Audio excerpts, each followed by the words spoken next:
Good evening. The City Council will convene on Thursday, January 25th, 2024, to hold a regular meeting. Public participation to this meeting is provided in person and remotely via Zoom in accordance with Mass General Law. The meeting is being broadcast by Peabody TV. Remote participation can be accessed through the Zoom link on the city website. The meeting is also being recorded by the City Council stenographer. Please join me in a moment of silence and the Pledge of Allegiance.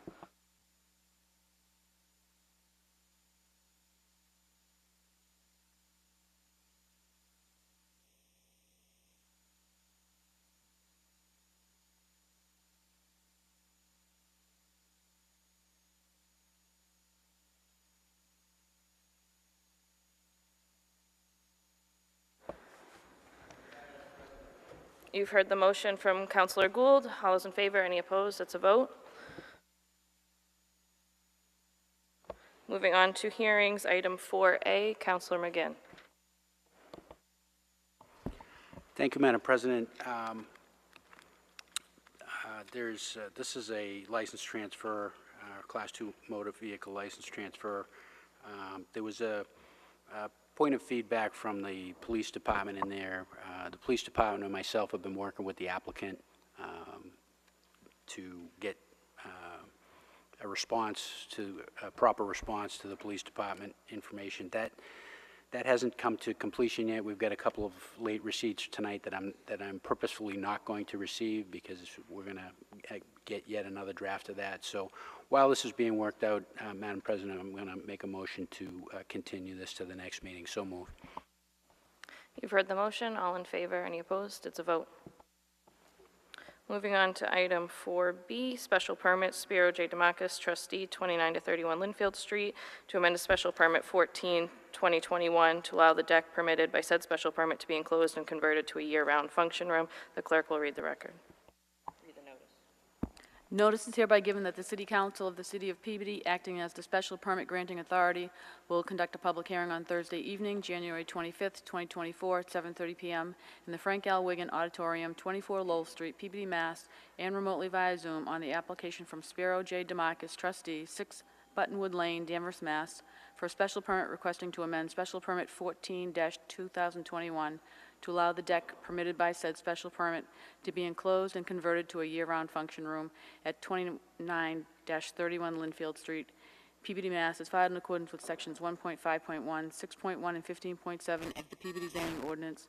For remote participation using the Zoom platform, please visit www.peabody-ma.gov under calendar on the homepage or contact the City Clerk's office. Peabody City Council, Councilor Stephanie R. Peach, City Council President. Thank you. Will the applicant please state their name and address for the record? Madam Clerk, President, I'm just going to recuse myself as there's a pending application also before the ABCC, and so there's not an appearance of conflict. Thank you, Councilor Melville. You told me that, and I forgot.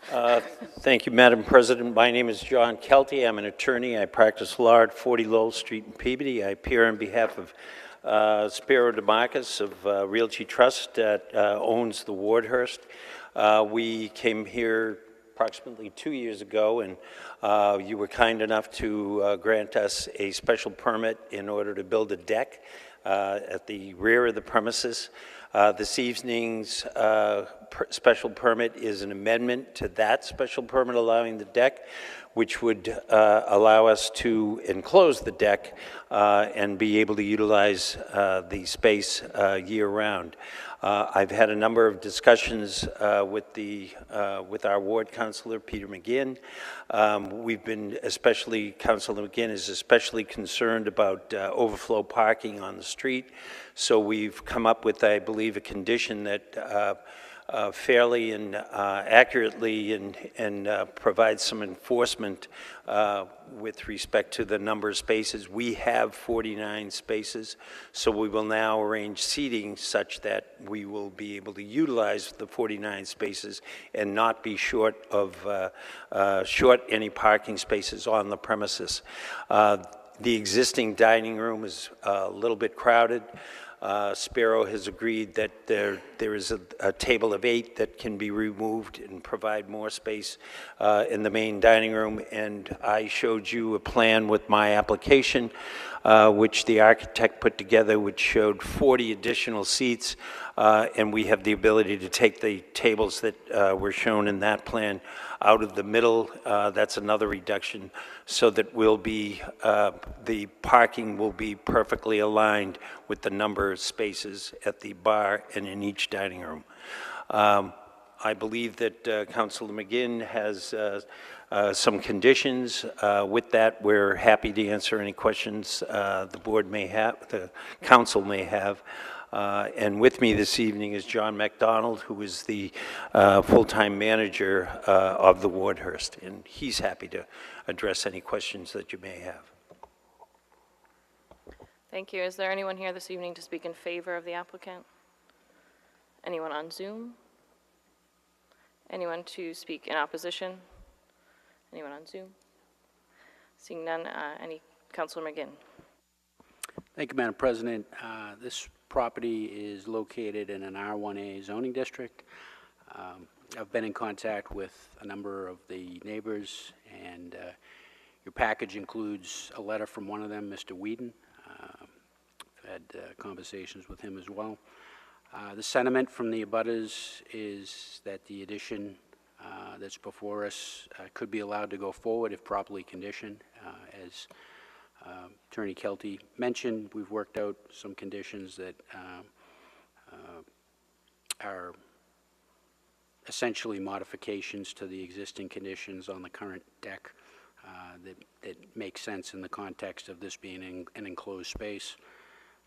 The applicant, as indicated tonight and previously to me, has indicated they're agreeable to these conditions. This had been on our agenda, or earlier version of this, I should say, had been on our agenda the end of the last session. There was a Rule 17 issue there which prevented that from proceeding. There was an alteration of premises amendment from the licensing board that was required for the structure, and the applicant has now obtained that approval from the licensing board, I believe, at their January 8th, 2024 meeting. So with that, I support this application, and at this time, I defer to other councilors. Thank you, Madam President. Councilor Manning Martin. Thank you, Mr. Chairman.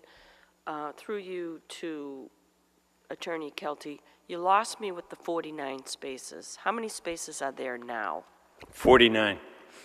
So there's 49 spaces now, and you're going to add how many more?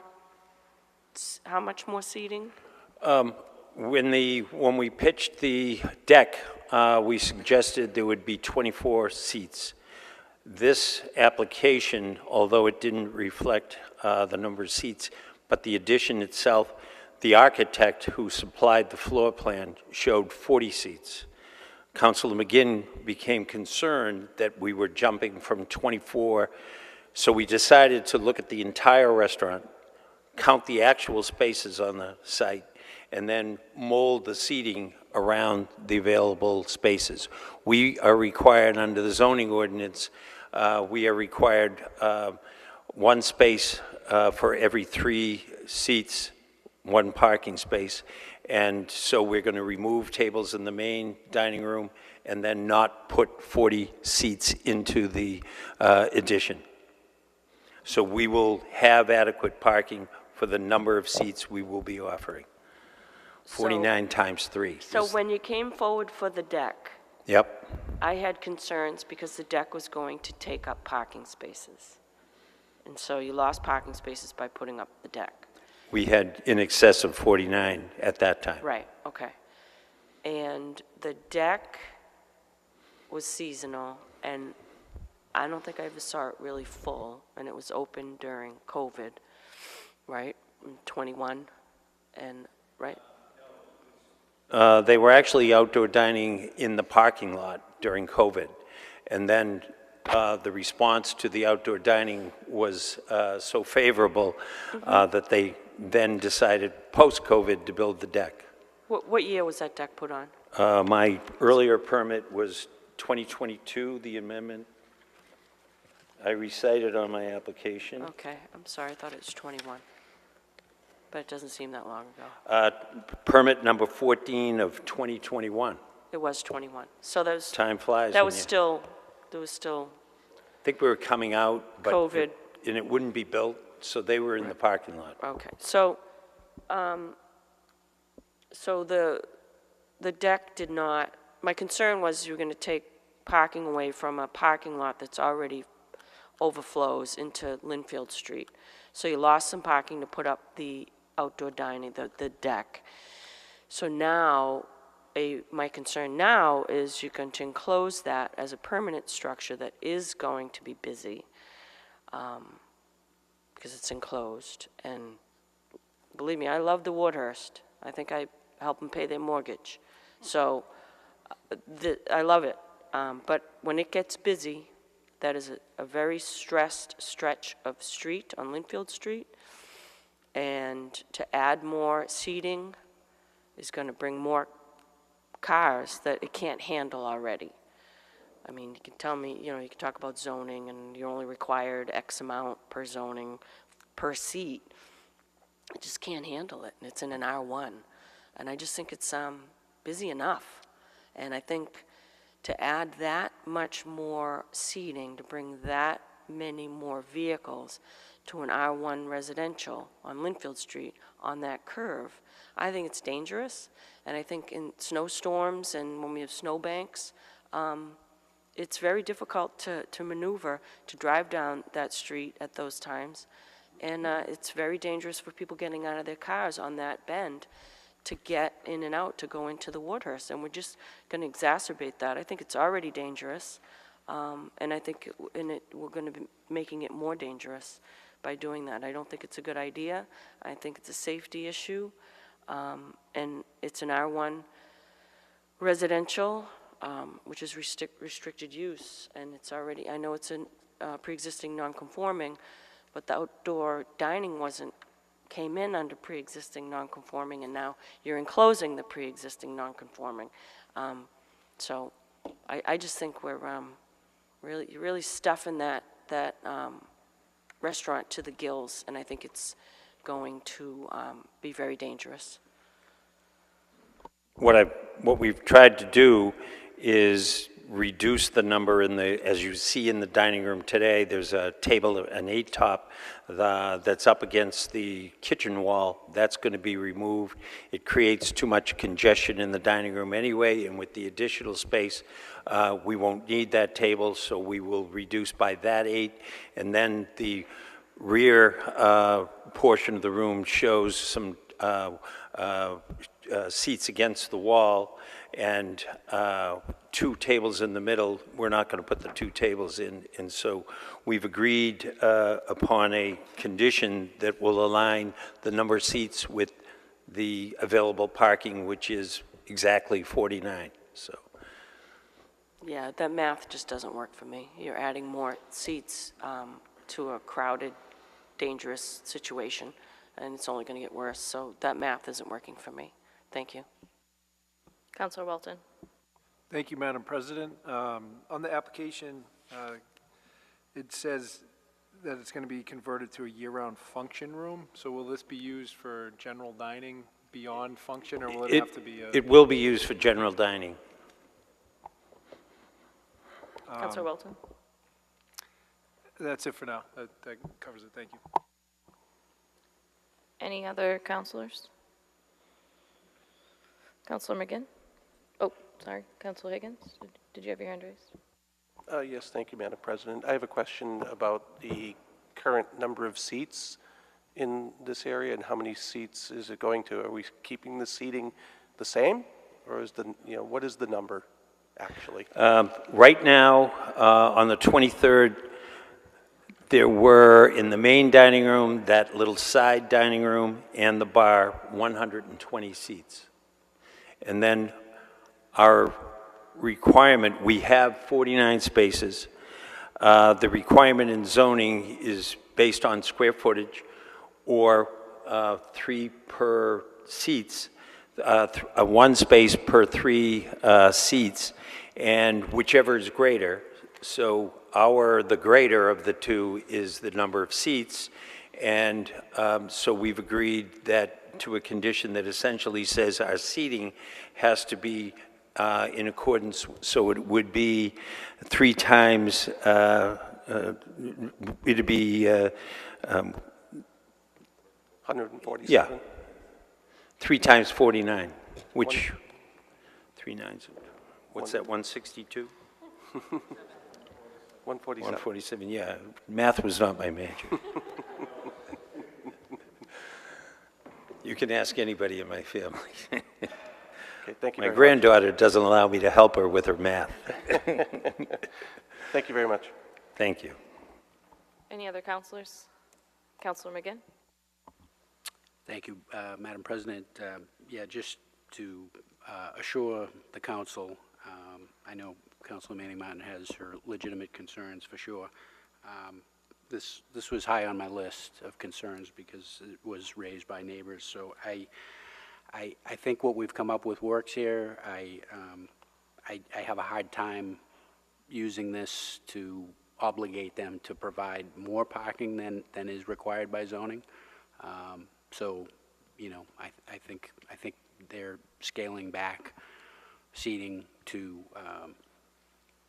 make sure that they're in compliance with zoning. And can I say that will guarantee there'll never be any overflow on Linfield Street? I can't. I don't think anybody can necessarily.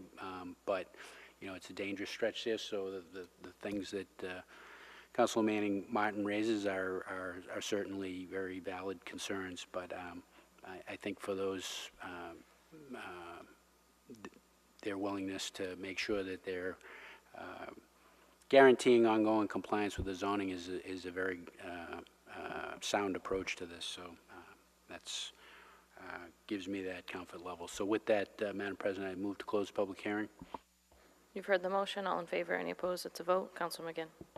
Thank you, Madam President. Move to approve the application from Sparrow J. DeMakey, trustee, 6 Buttonwood Lane, Danvers, Mass. For a special permit requesting to amend special permit 14-2021 to allow the deck permitted by said special permit to be enclosed and converted to a year-round function room at 29 to 31 Linfield Street, Peabody, Mass., as filed in accordance with Section 1.5.1, 6.1, and 15.7 of the Peabody zoning ordinance with the following conditions. The applicant shall comply with the inputs provided by the Conservation Commission. There will be no direct access to the addition from the parking lot except to facilitate emergency access and/or egress. The dumpster shall not be relocated. Exterior lighting shall be designed and situated such that it does not illuminate abutters' properties. The applicant shall have responsibility for the ongoing maintenance and repair of the 2 fences along the 27 and 33 Linfield Street property lines and shall provide secure parking blocks to protect the fences. And the minimum number of parking spaces required under zoning ordinance section 9.2 shall be maintained. The applicant shall adjust seating capacity as necessary to ensure compliance is maintained with zoning ordinance section 9.2. So moved. You've heard the motion. Any discussion? Seeing none, roll call vote. Councilors Turco, Yes. Rossignol, Yes. Welton, Yes. Gamache. Yes. McGinn, Yes. Gould, Yes. Daigle, Yes. Manning Martin, No. Higgins, Yes. Peach. Yes. Motion carries 9-1. Thank you, councilors. Moving on to reports of committee. Legal Affairs Committee, Councilor Rossignol. Thank you, Madam President. The Legal Affairs Committee met earlier this evening. We had one item on the agenda, being 2 Linda Jean Lane, Lot 011-134. In attendance were all of the City Council, with Councilor Gamache replacing Councilor Higgins for the hearing. There were 2 motions that came out of the Legal Affairs Subcommittee. Motion 1 was by Councilor Turco. It was a motion to deem 4,161 square feet of property surplus, and I now bring that to the City Council. So moved. You've heard the motion. Any discussion? Seeing none, roll call. Roll call vote. Councilors Turco, Yes. Rossignol, Yes. Welton, Yes. Melville. Yes. Gamache. Yes. McGinn, Yes. Gould. Yes. Daigle. Yes. Manning Martin. Yes. Higgins. Yes. Peach. Yes. Motion carries 11-0. Counselor Rossignol? Thank you, Madam President. There was a second motion made by Councilor Turco. That was to sell the 4,161 square feet to the, and I apologize if I butcher the name, Polignoni family for $15,000. I now bring that to the council as a whole. So moved. You've heard the motion. Any discussion? Seeing none, roll call vote. Councilors Turco. Yes. Rossignol. Yes. Welton. Yes. Melville. Yes. Gamache. Yes. McGinn. Yes. Gould. Yes. Daigle. Yes. Manning Martin. Yes. Higgins. Yes. Peach. Yes. Motion carries 11-0. Counselor Rossignol? Thank you, Madam President. That was report of committee. Thank you. Industrial and Community Development, Counselor Gould? Thank you, Madam President. We met this evening. In attendance was myself as chair, Councilor Daigle, Councilor Manning Martin, Councilor McGinn, Councilor Welton. All other councilors were in attendance. We had an update by Mr. Bellavance from Community Development on the current policy of outdoor dining, which will expire on April 1st, but the governor has asked the legislator to expand the dining policy. We're waiting to hear what the status of that will be. Interesting stat, we actually have 21 businesses that operate with and have instituted the outdoor dining policy, and all applications have to be through the licensing board to have alcohol on the property. That was a current status and an update. We will be informed by Mr. Bellavance if there's any change in the policy. We also talked at length about the 40B situation here in the city. We're currently at 12%, but it teeters.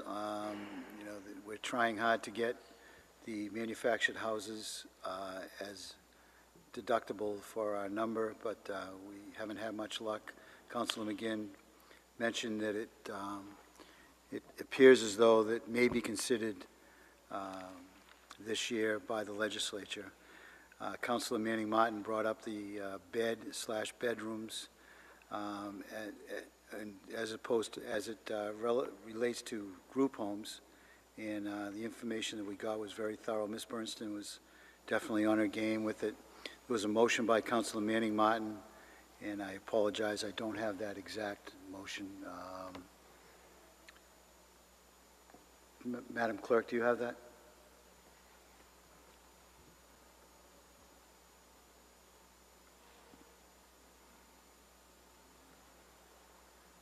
Would you like me to come and get it, or can you read it for me? I'll go get it. I will read what I have. I don't think you're Okay. going to be able to read my writing. Actually, Councilor Manning Martin may have a better grasp on it. So it is We went back and forth between Councilor Turco and Councilor Manning Martin. Right, that's right. So it's a co-motion by Councilor Manning with Councilor Turco to send a communication to the ZBA.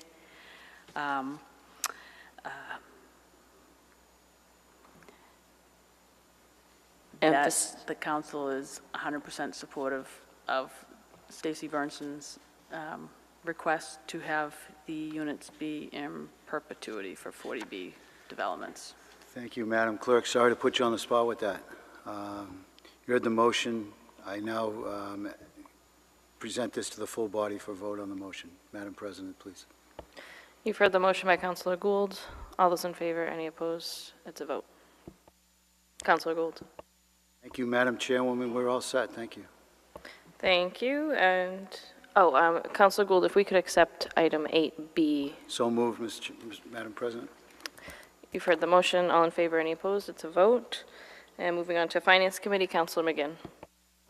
Thank you, Madam President. The Finance Committee of the Peabody City Council met earlier this evening. Present for the committee were Councilors Gamache, Gould, Manning, Martin, Turco, and myself as chair. All other councilors were present. We had one item on the agenda, transfer of funds, voting booth upgrades, an amount of $35,350.71, and software upgrades, an amount of $39,332.33.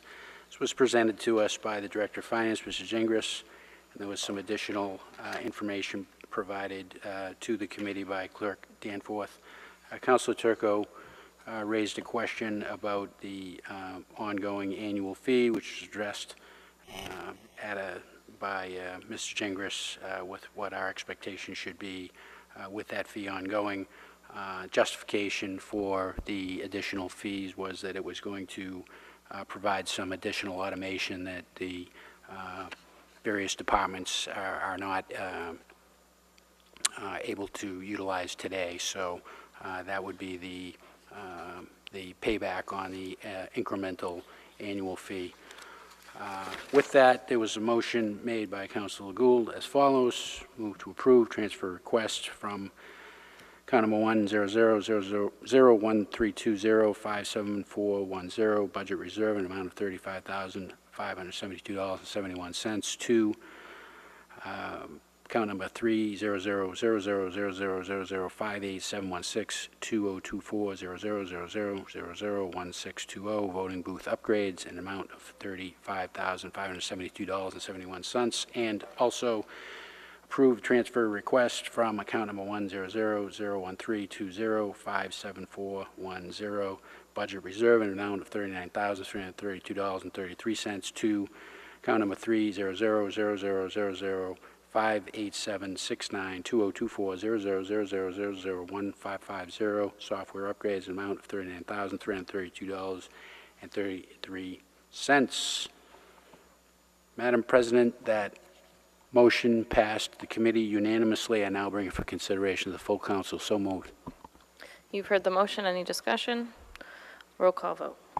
Councilors Turco, Yes. Rozignol, Yes. Welton, Yes. Melville, Yes. Gamache. Yes. McGinn, Yes. Gould. Yes. Daigle. Yes. Manning Martin. Higgins. Yes. Peach. Yes. Motion carries 11-0. Thank you, councilors. Councilor McGinn? Thank you, Madam President. That completes my report of committee. Thank you. Moving on, motions, orders, and resolutions. Councilor Turco. Thank you, Madam President. Move to receive late communication 3. You've heard the motion. Any discussion? All those in favor? Any opposed? It's a vote. Move to approve all papers being under suspension of the rules, all papers being in order. Late 3, item A, Class 2 motor vehicle license 2024 renewal, all motors 29 Newbury Street. Item B, entertainment license 2024 renewal, Sue Chang's 373 Lowell Street. Item C, non-city taxi cab license 2024 renewal, Which City Taxi 92 Jackson Avenue. You've heard the motion. Any discussion? All those in favor? Any opposed? It's a vote. Councilor Turco. Thank you, Madam President. Move to, under suspension of the rules, move to receive item 8A, and I'll have a follow-up motion to that. You've heard the motion. Any discussion? All those in favor? Any opposed? It's a vote. Councilor Turco. Thank you. Item 8A is, for those that didn't see it, the Votes Act, which now requires the council to approve police officers being stationed at polling locations. With that, I'll move to request that Police Chief Thomas Griffin assign a minimum of 1 police officer to each polling precinct for the presidential primary to be held on Tuesday, March 5th, 2024, the state primary to be held on Tuesday, September 3rd, 2024, the state election on Tuesday, November 5th, 2024, and all early voting dates in 2024, if possible. You've heard the motion. Any discussion? All those in favor? Any opposed? It's a vote. Councilor Turco. Thank you, Madam President. I'm going to give Councilor Daigle an opportunity to recuse herself for a moment, and I'll take item 9C when she does. Councilor Daigle. Thank you, Councilor Turco. To avoid the appearance of a conflict, I'm going to recuse myself and run out of the room. Thank you. Thank you. My apologies. It's item 9D. Councilor Turco. Thank you, Madam President. Move to receive and approve all papers being in order. Item 9D, General License 2024 Renewal, Outdoor Dining License, the Bell Inn, 2 Washington Street. You've heard the motion. Any discussion? Councilor McGinn. Thank you, Mr. President. Through you to Councilor Turco, could you just add with the same conditions stipulated in the 2023 renewal? With the same conditions stipulated in the 2023 renewal. You've heard the amended motion. Any discussion? All those in favor? Any opposed? It's a vote. Councilor Turco. Thank you, Madam President. While we have Councilor Daigle out of the room, Councilor Daigle, you might want to hold off one more.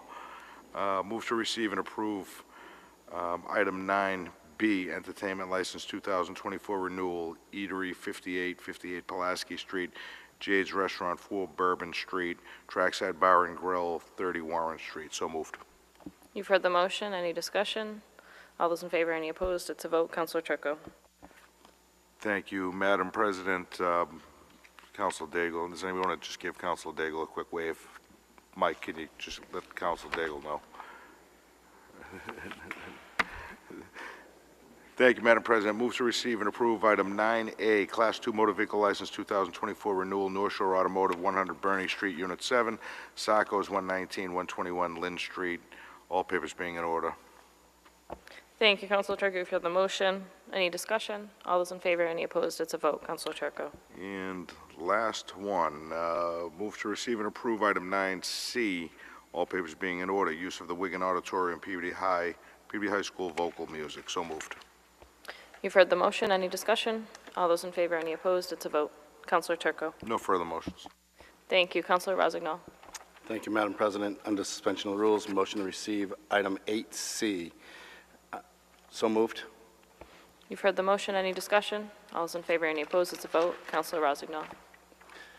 At our last meeting, we had a discussion regarding non-payment of renewal licenses. This has been an issue that has also been in legal affairs dating back all the way to 2022, where we have our city clerk, which is supposed to be doing city business, basically chasing businesses that know it's their responsibility to pay on time and then do not. So instead of us annually sending a correspondence saying, can we send this to legal affairs, and then legal affairs turning around saying, hey, businesses, you owe us money, I'm going to take motion P324-22, and I'm going to take it out of legal affairs. And what I would like to do is, as practice, basically by January 15th, if the business hasn't paid what they were supposed to in their fees, that the city clerk will automatically send correspondence to the building inspector, sending the $300 late payment fine, if you will. I think this will free up Clerk Danforth from her duties. This will put the onus on the businesses to get their payment on time, and it will ensure that we don't have to sit there and look at businesses that haven't paid. Now, in 2022, the one that was in legal, there was 22 businesses that hadn't paid by April. That is ridiculous, in my opinion. Right now, there are 9 that are listed in 8C, but 3 of them paid this week, and that's why that late communication was there. So I think that gives them ample time, being a 2-week window if you forgot, the dog died, whatever, to get your payment in, but it also frees up Allison to not chase businesses to do their job for months on end, and come January 15th, she sends it immediately right to the building inspector. So my motion would be for us to allow Allison to, on the 15th of January, any businesses that haven't paid their fees to immediately go to the building inspector. So moved. You've heard the motion. Any discussion? Counselor Gamache. Yes, thank you. Through you to the city clerk, do you send out a notice to every establishment telling them that their licenses are due? Counselor, I have emailed, I have snail mailed, and we have phone calls. Okay, so. All of them, but yes. what I'm saying is does every license that has to be obtained through you, do you send them something in December? Or is it just carte blanche, they're supposed to pay by January 1st, hypothetically?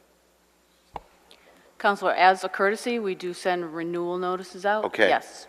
And that's what I'm trying to get to. I think what we should apply to those application notices, that we in turn say if these licenses aren't paid for by January 15th, the city clerk will enact a $300 fine or fee for failure to do so timely. And at least we give them the benefit of the doubt to understand that if it's not in by January 15th, there will be a fine. I'm just saying, I think we should apply it to the application of or whatever you send out, to give them fair notice that there'll be a fee opposed. That's just my opinion. Thank you. Councilor Melville and then Councilor Rossignol.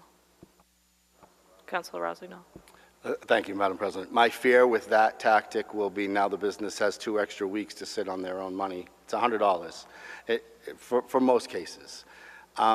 They should know what their job is. We're not talking about a great deal. It's really the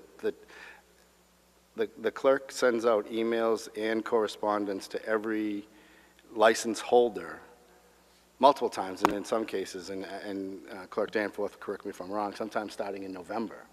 So it's not like they don't know. It's not like they haven't done it. And some of these businesses, they've been in operation for years. Sue Chang's, they aren't new to this area. They know they have a bill to pay every year. And I'm just picking on them only because it's the first one I picked up that saw that they still haven't paid yet. So in my opinion, I think if she sends a correspondence, or if the city sends a correspondence to that manner, I just think it will allow them to just defer payment till the 14th. And that, so the clerk is still chasing them up until that date. Councilor Melville. Thank you.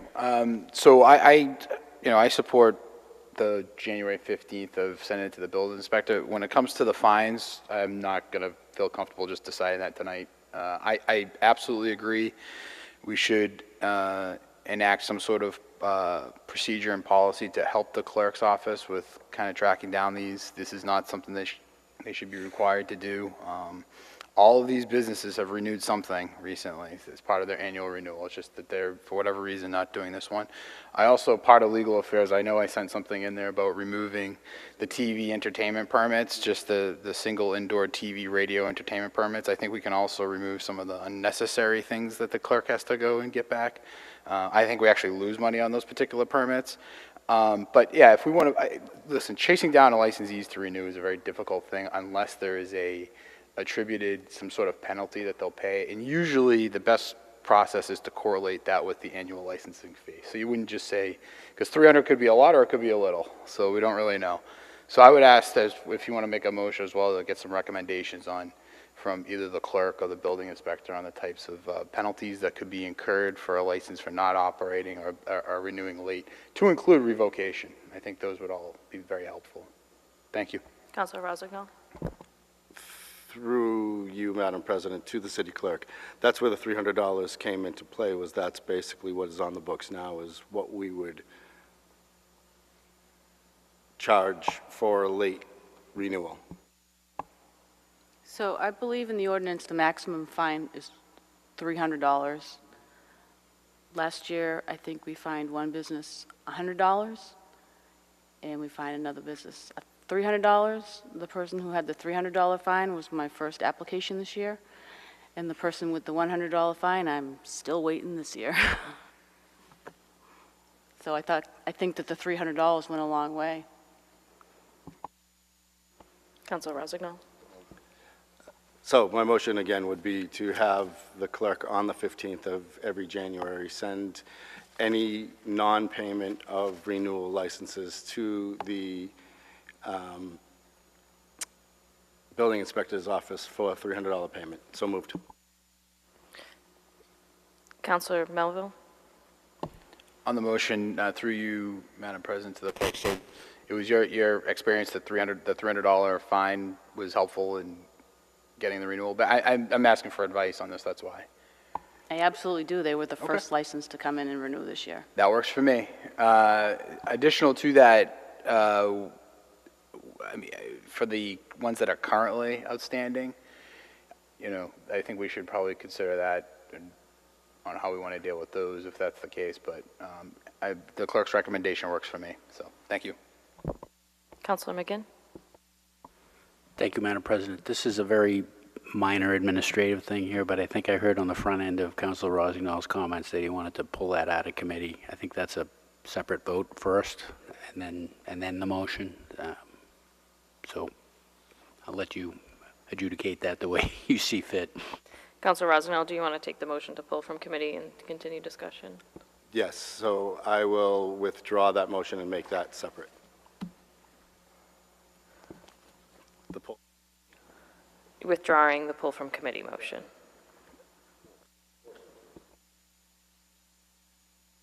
All right, so I will withdraw the motion to send it to the building inspector, and instead just make the motion to pull motion P324-22 from committee. So moved. You've heard the motion. Any discussion? All those in favor, any opposed? It's a vote. Counselor Rosendahl. Thank you, Madam President. I would now entertain the motion previously stated and having the clerk have the ability to send any non-payment of renewal of licenses to the building inspector on the 15th of July for them to, January, sorry. Made it 4 times now. It's changed every time. Anyway, January 15th to the businesses for a $300 fine. So moved. You've heard the new motion. Any discussion? Counselor Manning Martin. Thank you, Madam Chair.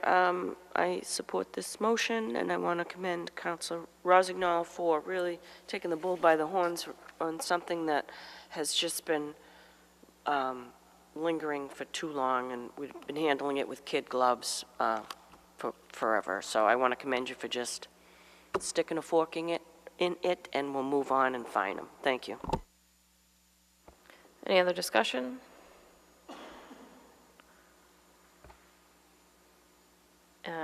Seeing none, all those in favor, any opposed, it's a vote. Rossignol. Thank you, Madam President. Motion to receive and approve all papers being in order 7D. This is all of the acting appointments by the mayor, with one change, and that being Jeffrey Budd, 2 Lewis Road, the Historical Commission. That says 2 years. It should be 2025, term expiring. So moved. Counselor Manning Martin. Yeah, 2 comments on 7D. Our Rule 16 of the council rules said that we shall not take nominations from the mayor until the meeting after it is received. So this is the first time we're receiving it, so we shouldn't be voting on it till the next time. But I'm not going to call that. I'm not going to object. I'm only going to object to one of these. So I just wanted to remind the council that we don't get in. It's the first of the year. It's a rule of the council that we should be following. But since these are all reappointments, I'm not going to object, except one. I am going to object. So if you would remove from the group, as is listed in this communication, if you will remove Keith Slattery, 11 Albert Road, Peabody, Mass., from the Zoning Board of Appeals, term to expire December 31st, 2024 for a 1-year term, I will not be supporting that. So if you remove that name and nomination, I'll support the rest. Thank you. Counselor Rossignol. I will amend my motion to approve the mayor's appointments, all except for Keith Slattery. So moved. You've heard the amended motion. Any discussion? Roll call vote. Councilors Turco, Yes. Rossignol, Yes. Welton, Yes. Melville, Yes. Gamache, McGinn, Yes. Gould, Yes. Daigle, Yes. Manning Martin, Yes. Higgins, Yes. Peach. Yes. Motion carries 11-0. Counselor Rossignol. Thank you, Madam President. Motion to approve Keith Slattery, 11 Albert Road, Zoning Board of Appeals, term 1 year, ending 12/31/24. So moved. You've heard the motion. Any discussion? Roll call vote. Councilors Turco, Yes. Rossignol, Yes. Welton, Yes. Melville, Yes. Gamache. Yes. McGinn, Yes. Yes. Gould, Yes. Daigle, Yes. Manning Martin, No. Higgins, Yes. Peach. Yes. Motion carries 10-1. Counselor Rossignol. Thank you, Madam President. Last motion. Motion to have the building inspector send response to the council regarding setbacks for Catherine Drive residents abutters to the Regency at Linfield Senior Housing Development. So anybody that doesn't know, I mentioned this a few meetings ago. In Linfield, where Sagamore Golf Course is they're putting a senior housing development. And if you look at the plans, there are, in my opinion, significant setback issues regarding at least 15 proposed developments in Linfield that directly abut half of Catherine Drive. I've asked for correspondence from the building inspector regarding this, and I have not received any offline, so I am making that a formal request from the City Council. So moved. You've heard the motion. Any discussion? All those in favor, any opposed? It's a vote. Counselor Rossignol. Thank you, Madam President. No further motions. Thank you, Counselor Welton. No motions this evening. Thank you, Madam President. Thank you, Counselor Melville. No motions this evening, thank you. Thank you, Counselor Gamache. Yes, thank you, Madam President. I'd like to make a motion to send a communication to the City Solicitor, Don Kahn, to add a condition to the car carrier ordinance to also apply a fine in the amount of $1,000 to the businesses that are receiving the vehicles. I had another incident at the Land Rover on Monday or Tuesday. They were offloading on the highway, and I actually felt bad for the driver. He was from New Jersey. He said he didn't understand the ordinance. I says, well, and I pointed, I says, there's a guy telling you where to put those cars. That guy should know that you shouldn't be on the highway unloading. And this is the same applicant that we just gave the permit to 3 months ago when he purchased Land Rover, and I specifically asked him. I said, make sure you don't offload cars on Route 1. And he assured me he wouldn't. And all his managers said, we didn't know anything about it when I was there. So I think it's imperative that we also find the businesses that are receiving these vehicles, because they've all got glass frontages. They all have an employee telling them where to put the cars when they come off the highway. So I think we should add them to the fines as well, because it doesn't seem to be doing anything. They don't care. So that's the motion to send to Don Kahn to add that into the car carrier ordinance that we have. So moved. Thank you, Counselor Gamache. So you're looking for a draft from the city solicitor? Draft that and send it to us so we can advertise and approve. Thank you. Thank you. You've heard the motion. Any discussion? Counselor Manning Martin. Thank you, Madam Chair. Through you to Councilor Gamache. Is this a case of us learning something? Like, should we not have, obviously, I'm with you 100%, we should have, but should we have targeted the dealership and not the carrier? So I'm wondering if we should adjust and just find the business and not the poor guy pulling up. He doesn't know, he's coming in from Jersey. Have we learned something here? If I can Councilor respond to Gamache, that. yeah. Yes, we have. And when I originally was talking to the solicitor about the fines and who should get them, I wanted the businesses to get them. And it was discussed that it was more or less the driver of the truck who was in violation of the ordinance, because they are the ones that are delivering the vehicles on a state or on a highway. So we went that way, and I was hesitant to do it because, as we found out, these drivers are from out of state, and they're the ones that get knuckled, and the businesses are laughing at them as they're receiving their cars. So that's why I wanted to add this to it. I think that it's starting to diminish the businesses that are receiving the vehicles that are parking on Route 1, although just a couple of weeks ago we had one delivering to Audi with the barriers on Route 114 parked next to the barriers. So they were halfway out on the highway to begin with.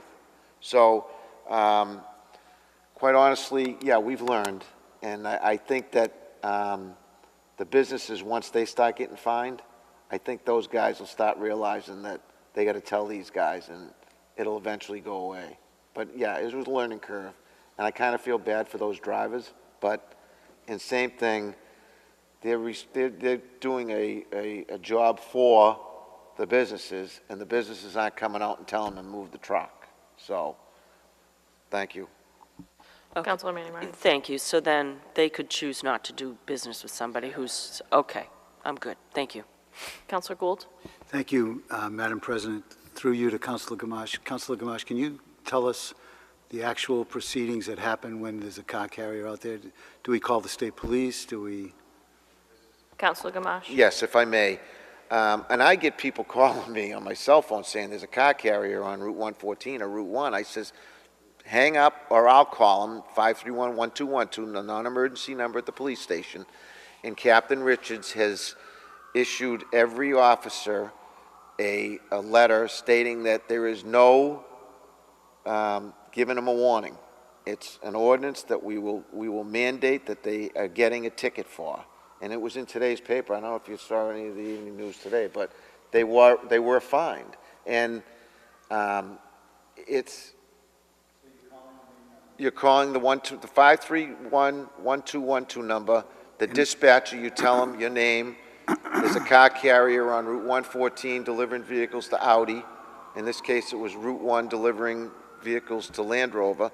And they get them out there. They've been told to get them out there if there's no emergencies. Good job, thank you. Yeah, and I believe we're at 8.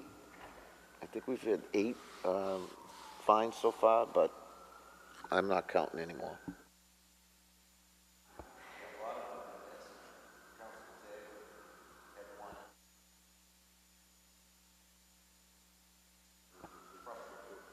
Any further discussion on the motion on the floor? Seeing none, all those in favor, any opposed? It's a vote. Councilor Gamache. No further motions, thank you. Thank you, Councilor McGinn.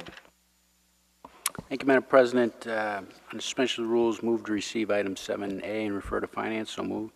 You've heard the motion. Any discussion? All those in favor, any opposed? It's a vote. Councilor McGinn. Thank you, Madam President. On suspension of the rules, move to receive item 7B and refer to finance. So moved.